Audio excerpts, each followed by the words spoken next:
India. ये सिर्फ एक मुल्क नहीं, ये वो जगह है जहां क्रिकेट के 1 बिलियन फैंस के 90% लोग रहते हैं। इनकी प्रीमियर लीग IPL तो सिर्फ अपने ब्रॉडकास्टिंग राइट्स की 84 मिलियन यानी 84 करोड़ डॉलर्स में बेचती है। इनका एक एक प्लेयर सालाना इतने पैसे बनाता है जितने पूरे नेशनल क्रिकेट बोर्ड्स नहीं बनाते। लेकिन अगर मैं आपको ये बताऊं कि ये सब पैसा, फेम और मोनोपोली क्रिकेट के एक्सपेंस पर है, जहां ऑस्ट्रेलिया के बल्लेबाज उस्मान ख्वाजा और इंग्लैंड के स्पिनर मोइन अली दोनों को फलस्तीन की हिमायत करने पर ICC की तरफ से चार्ज किया गया, लेकिन इंडियन बोर्ड और क्रिकेटर्स को पॉलिटिक्स को क्रिकेट में घुसाने पर कुछ नहीं कहा जाता। और अगर ऐसा ही चलता रहा तो इंडिया क्रिकेट का कातिल बन जाएगा या ऑलरेडी बन चुका है। जो इंडिया की क्रिकेट गवर्निंग बॉडी है वो ऐसे ही दुनिया की सबसे अमीर और इन्फ्लुएंशियल बॉडी नहीं बन गई। एक टाइम तो ऐसा था कि इनके पास अपने प्लेयर्स को मैच फी देने के पैसे नहीं थे। ये चार्ट देखिए, 1983 वर्ल्ड कप में कपिल देव जैसे प्लेयर्स की मैच फी 1500 रुपीज यानी इन्फ्लेशन के हिसाब से आजकल के पाकिस्तानी 80,000 रुपए थी, जो कि ऑलरेडी काफी प्रोफेशन से ज्यादा ही पे थी। मगर आप एक वाइल्ड गेस लें कि ऋषभ पंत जैसा प्लेयर पिछले साल IPL में कितने का बिका होगा। 27 crore say the Lucknow Super Giants. जबकि इस साल PSL में बिकने वाली पूरी टीम हैदराबाद 1 अरब 75 करोड़ की बिकी थी। मगर BCCI यहाँ तक पहुँचा कैसे? ये कहानी है झूठ की, प्रोपेगेंडा की और एक गेम बर्बाद कर देने वाली मोनोपोली की। This is the murder of cricket.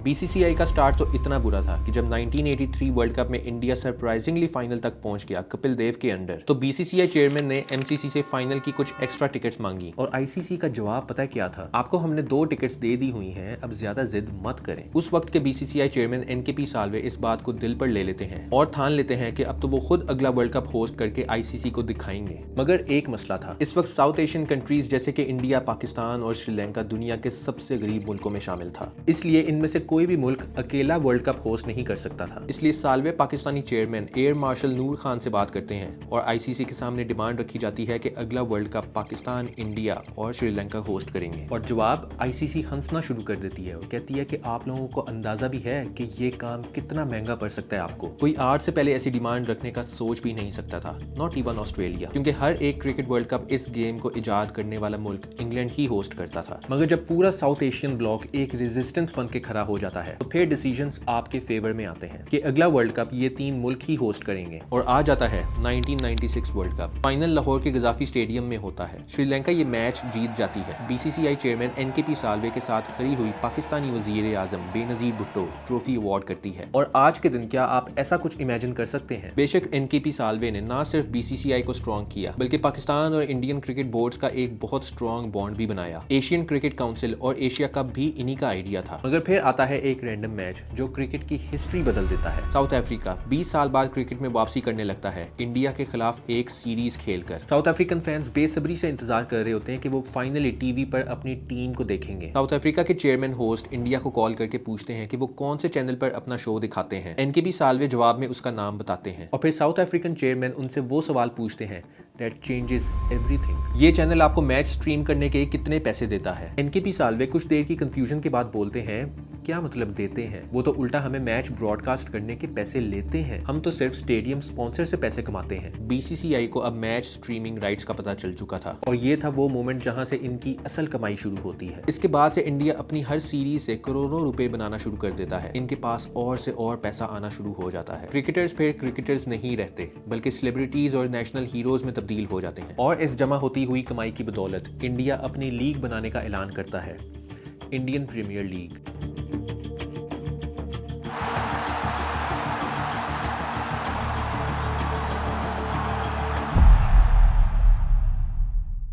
और यहाँ से एक मोनोपोली शुरू होती है। ESPN क्रिकेइन्फो और गार्डियन दोनों ने रिपोर्ट किया कि BCCI अपने सेंट्रली कॉन्ट्रैक्टेड प्लेयर्स को फॉरेन लीग्स खेलने के लिए रेयरली NOC देता है, जबकि दूसरे बोर्ड्स अपने प्लेयर्स को मल्टीपल लीग्स अलाउ करते हैं। द गार्डियन ने लिखा, Indian players are effectively locked into the BCCI system, strengthening the board while weakening global league balance. यानी दुनिया के सबसे बड़ी लीग के प्लेयर्स बाकी दुनिया के लिए अनअवेलेबल हैं और बाकी दुनिया के सब प्लेयर्स IPL के लिए अवेलेबल हैं। इस इम्बैलेंस का फायदा सिर्फ एक बोर्ड को होता है। और फिर आता है स्केजुलिंग बिल्डिंग प्रेशर। रूटर्स और ESPN ने कई बार हाईलाइट किया कि ICC टूर्नामेंट्स के schedules Indian broadcast prime time के गिर्द बनाए जाते हैं, चाहे मैचेस सुबह के 9 बजे हो रहे हों या होस्ट कंट्री का वेदर रिस्क पर चला जाए। रूटर्स ने लिखा, ICC scheduling increasingly reflects Indian television priorities। इसका मतलब सिंपल है, अगर इंडिया की ऑडियंस खुश है तो टूर्नामेंट सक्सेसफुल है, चाहे क्रिकेटिंग फेयरनेस कॉम्प्रोमाइज हो रही हो। फिर बात आ जाती है ICC के अंदर इन्फ्लुएंस की। ICC का हेडक्वार्टर्स तो दुबई में है, लेकिन पावर का सेंटर अक्सर मुंबई को समझा जाता है। फॉर्मर ICC ऑफिशियल्स ने एनोनिमसली ESPN को बताया, without India ICC events lose most of their commercial value. BCCI का एक और कंट्रोवर्शियल एडवांटेज रहा है, टैक्स एग्जेम्पशंस। यूके और इंडियन मीडिया ने कंफर्म किया कि BCCI ने कई सालों तक गवर्नमेंट से टैक्स फ्री स्टेटस एंजॉय किया, जबकि दूसरे बोर्ड्स हर रुपए का हिसाब देते रहे। फाइनेंशियल एक्सप्रेस ने लिखा, BCCI operated as a charitable body while generating billions. यानी एक तरफ नॉन प्रॉफिट होने का लेबल और दूसरी तरफ मल्टी बिलियन डॉलर्स का बिजनेस। इस पावर का इफेक्ट सिर्फ बोर्ड तक नहीं बल्कि प्लेयर्स तक भी पड़ता है। ESPN क्रिक इन्फो के मुताबिक वर्ल्ड टेस्ट चैंपियनशिप के मैचेस ऐसे स्केड्यूल हुए कि इंडिया ने ज्यादा होम एडवांटेज एंजॉय किया, जबकि पाकिस्तान और श्रीलंका जैसी टीम्स न्यूट्रल या अवे साइकिल्स में फंस गए। और फॉर्मर क्रिकेटर्स ने इसे स्ट्रक्चरल इम्बैलेंस का नाम दिया। और जब बात आती है अकाउंटेबिलिटी की, 2013 IPL बैटिंग और फिक्सिंग स्कैंडल के बाद इंडियन सुप्रीम कोर्ट ने खुद कहा, BCCI suffers from a conflict of interest problem. लेकिन फिर भी BCCI की पावर कम नहीं हुई, बल्कि IPL के साथ साथ मजीद स्ट्रॉन्ग होती गई। और शायद सबसे डिस्टर्बिंग बात यह है कि जब क्रिकेट पॉलिटिक्स का शिकार होता है तो उसे अनफॉर्चुनेट कहा जाता है, मगर जब पैसा पॉलिटिक्स को ड्राइव करे तो उसे बिजनेस रियलिटी कह दिया जाता है। आज क्रिकेट ऐसे मोड़ पर खड़ा है जहां एक बोर्ड की कमाई, एक लीग की सक्सेस और एक मुल्क की पॉलिटिक्स पूरे गेम की डायरेक्शन डिसाइड कर रही है। इवन IPL तक में प्लेयर्स और अंपायर मैच फिक्सिंग के स्कैंडल्स आ चुके हैं, स्पेशली अंबानीज की मुंबई इंडियन टीम के हक में। क्या एक गेम जिसे दुनिया भर के मुल्कों ने मिलकर बनाया, क्या उसे अब सिर्फ एक मार्केट के लिए जिंदा रखा जा रहा है? और अगर इसका जवाब हाँ है तो ये कहना गलत नहीं होगा कि क्रिकेट इस वक्त अपने गोल्डन एरा में नहीं बल्कि अपने मोस्ट डेंजरस एरा में है। ICC के अपने अप्रूव 2024 टू 2027 रेवेन्यू मॉडल के मुताबिक BCCI को ICC की टोटल इनकम के तकरीबन 38.5% हिस्सा मिलता है। बिजनेस स्टैंडर्ड्स ने इस पर हेडलाइन लगाई, BCCI to earn nearly $230 million per year from ICC revenue model. In simple words, अगर ICC $100 कमाता है तो उसमें से $40 तो सिर्फ इंडियन क्रिकेट को जाता है। इसी रिपोर्ट के मुताबिक पाकिस्तान का हिस्सा सिर्फ 5.75%, बांग्लादेश का 4.46 और आयरलैंड जैसे बोर्ड्स 3% से भी कम। क्रिकेट ऑस्ट्रेलिया, इंग्लैंड, पाकिस्तान और बांग्लादेश मिलकर भी इंडिया के सिंगल शेयर से कम कमाते हैं। और जब पैसा इतना ज्यादा हो तो उसका इन्फ्लुएंस भी उतना ही ज्यादा होता है। और इस मोनोपोली का सबसे बड़ा वेपन है Indian Premier League. Times of India ने 2024 के फाइनेंशियल्स पर रिपोर्ट करते हुए लिखा, BCCI post record revenue of 9,741 crore in FY 2023-24, from which IPL contributes to 5,761 crore. यानी BCCI की टोटल कमाई के तकरीबन 60% सिर्फ IPL से आया। IPL के ब्रॉडकास्टिंग राइट्स जो स्टार और वायाकॉम 18 ने खरीदे, उनकी वैल्यू 48,390 करोड़ है। फाइनेंशियल टाइम्स ने इसे डिस्क्राइब किया, the IPL is now the most lucrative cricket league in the world, dwarfing bilateral cricket। Her IPL match की एस्टिमेटेड मीडिया वैल्यू 120 से 130 करोड़ बताई जाती है, जो कि फुल मेंबर बोर्ड्स के पूरे साल के बजट से भी ज्यादा है। और यहीं से इनइक्वालिटी मजीद वाज़ेह हो जाती है। पाकिस्तान के क्रिकेटर्स 2008 के बाद से एक भी IPL मैच नहीं खेल पाए। फाइनेंशियल टाइम्स ने इस पर भी सीधा लिखा, Pakistani players remain excluded from the IPL due to political relations, not cricketing reasons. उस दौरान शाहिद अफरीदी, शुएब मलिक और उमर गुल जैसे प्लेयर्स और आज के बाबर आजम, शाहीन अफरीदी, मोहम्मद रिजवान जो वर्ल्ड के टॉप रैंक प्लेयर्स, उसके बावजूद इस लीग का हिस्सा कभी नहीं बन सके। इसके बरक्स Indian cricketers global brand asset समझे जाते हैं, यानी एक तरफ परमानेंट एक्सक्लूजन और दूसरी तरफ कंप्लीट फ्रीडम। और जब आपके पास सबसे ज्यादा पैसा हो, सबसे बड़ी लीग हो और ICC रेवेन्यू का सबसे बड़ा हिस्सा हो, और फिर ICC के फैसले भी आपके इर्द गिर्द घूमने लगते हैं। रूटर्स ने एशिया कप और हाइब्रिड मॉडल पर कमेंट करते हुए लिखा, India's commercial importance often shapes ICC tournaments logistics. Matches Indian prime time के मुताबिक स्केड्यूल होते हैं। वेन्यू सिर्फ तब शिफ्ट होते हैं जब इंडिया इनकार करता है। हाइब्रिड मॉडल्स तब बनते हैं जब इंडिया को मसला होता है, मगर जब पाकिस्तान को कोई इशू होता है तो लेबल लगता है कंट्रोवर्सी। और जब बांग्लादेश करता है तो उन्हें टूर्नामेंट से ही निकाल दिया जाता है। और जब आयरलैंड को कोई इशू हो तो सिस्टम को इरिटेशन होती है। ये कोई कोइंसिडेंस नहीं है, ये एक डॉक्यूमेंटेड पैटर्न है। क्रिकेट अब सिर्फ बैट और बॉल का खेल नहीं रहा, ये इकोनॉमिक्स, एक्सेस और पावर का गेम बन चुका है। यहाँ एक और लेयर ऐड होती है जो सिर्फ पैसे या पावर तक लिमिटेड नहीं बल्कि ईगो और नैरेटिव कंट्रोल पे भी। इंडियन क्रिकेट एनालिस्ट और मीडिया पर्सनैलिटीज सोशल मीडिया पर बार बार ये तासुर देने की कोशिश करते हैं कि क्रिकेट की कीमत सिर्फ इंडिया की वजह से है। ट्विटर पर आपको अक्सर वेरीफाइड एनालिस्ट और फॉर्मर क्रिकेटर्स के स्टेटमेंट्स मिलते हैं जहां कहा जाता है कि इंडिया के बगैर आईसीसी इवेंट्स का कोई फ्यूचर नहीं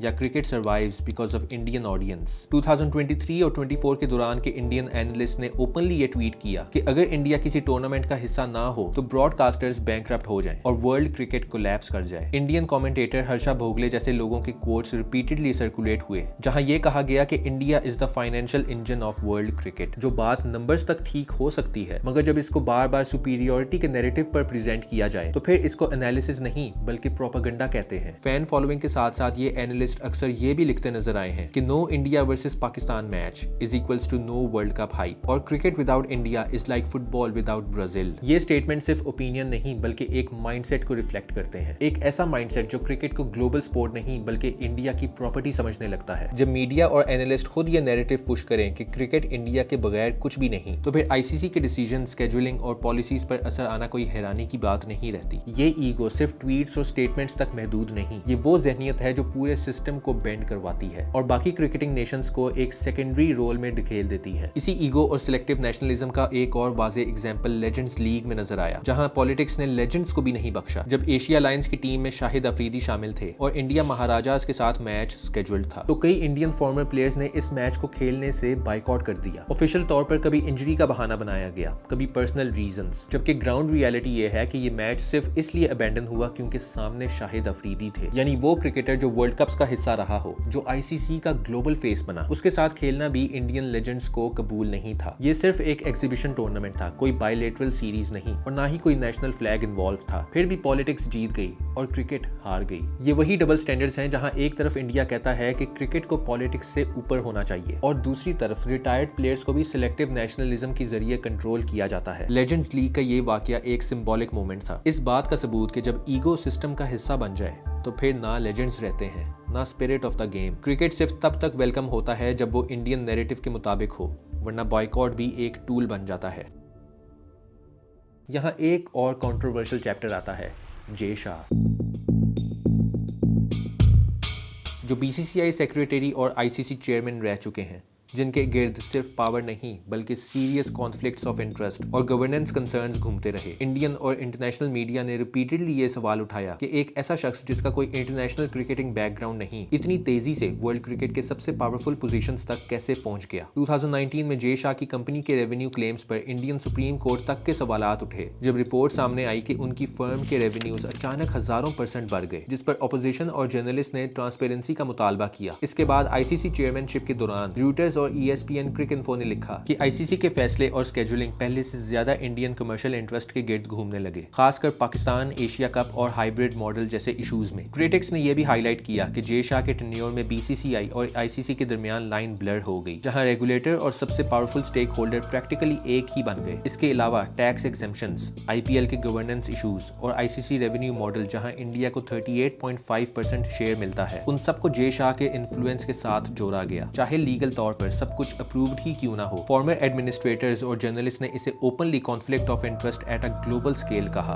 यानी मसला सिर्फ करप्शन का एलिगेशन नहीं, मसला यह है कि एक शख्स के हाथ में इतनी पावर आ गई है कि अकाउंटेबिलिटी प्रैक्टिकली खत्म हो चुकी है, और जब गवर्नेंस से ज्यादा पॉलिटिक्स और बिजनेस ड्राइव करने लगे तो क्रिकेट का फ्यूचर भी उसी सिस्टम के रहमो करम पे चलने लगता है, ना कि मेरिट और फेयरनेस पर। अब ये रिसेंट पाकिस्तान और बांग्लादेश वाले मसाइल भी आपके सामने ही हैं कि कैसे बांग्लादेश का वाहिद प्लेयर जो आईपीएल में खरीदा गया, उसे भी एक्सट्रीमिस्ट टैग की वजह से ड्रॉप करना पड़ गया। क्या ये सेफ्टी कंसर्न नहीं है? एक मुल्क जो दूसरे मुल्क के एक प्लेयर को बर्दाश्त ना कर पाए, वो क्या खाक उनके पूरे स्क्वाड की इज्जत करेंगे? इसलिए मेरी नजर में बांग्लादेश का डिसीजन भी बिल्कुल सही है, मगर उसके जवाब में आईसीसी का रवैया बिल्कुल गलत, और लेटेस्ट रिपोर्ट्स के मुताबिक स्कॉटलैंड उन्हें वर्ल्ड कप में रिप्लेस करेगी। जब बांग्लादेश क्रिकेट बोर्ड ने आईसीसी के अंदर ओपनली इनइक्वालिटी पर आवाज उठाई, खासकर रेवेन्यू शेयरिंग, स्केड्यूलिंग बायस और इंडिया सेंट्रिक डिसीजन मेकिंग के खिलाफ, तो रिपोर्ट्स के मुताबिक उन पर प्रेशर बढ़ना शुरू हो गया। बांग्लादेशी ऑफिशियल्स को बिहाइंड द सीन्स ये कहा गया कि अगर सिस्टम पर सवाल उठाया गया तो कॉन्सिक्वेंसेस होंगे, और फिर वही होता है जिसका खौफ था। लेटेस्ट डेवलपमेंट्स में ये बात सामने आती है कि बांग्लादेश को वर्ल्ड कप से रिप्लेस करके स्कॉटलैंड को लाने की बात चल रही है। ऑफिशियल लैंग्वेज में इसे टेक्निकल और लॉजिस्टिकल रीजंस कहा जाता है, मगर क्रिकेटिंग सर्कल्स में इसे सीधा पनिशमेंट फॉर डिसेंट समझा जा रहा है। यानी जो बोर्ड आईसीसी के इंडिया फेवर्ड मॉडल्स पर खामोश रहे,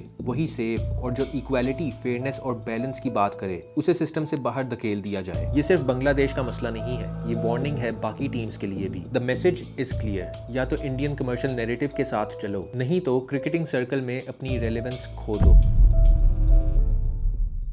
अगर ये सच है तो फिर आईसीसी एक गवर्निंग बॉडी नहीं रहती, बल्कि एक कॉर्पोरेट स्ट्रक्चर बन जाती है, जहां आवाज़ उठाना जुर्म और खामोशी लॉयल्टी समझी जाती है। और इसी रवैये की वजह से क्रिकेट का फ्यूचर और भी ज़्यादा अनइवन और अनसेफ होता जा रहा है। क्या जिस मुल्क ने क्रिकेट को दुनिया का सबसे बड़ा बिजनेस बनाया, क्या वही मुल्क अपनी फाइनेंशियल ग्रिप और पॉलिटिकल लेवरेज के जरिए क्रिकेट के फ्यूचर के लिए सबसे बड़ा खतरा बन चुका है? इसका जवाब तो आप कॉमेंट्स में देंगे। तब तक के लिए अल्लाह हाफिज़।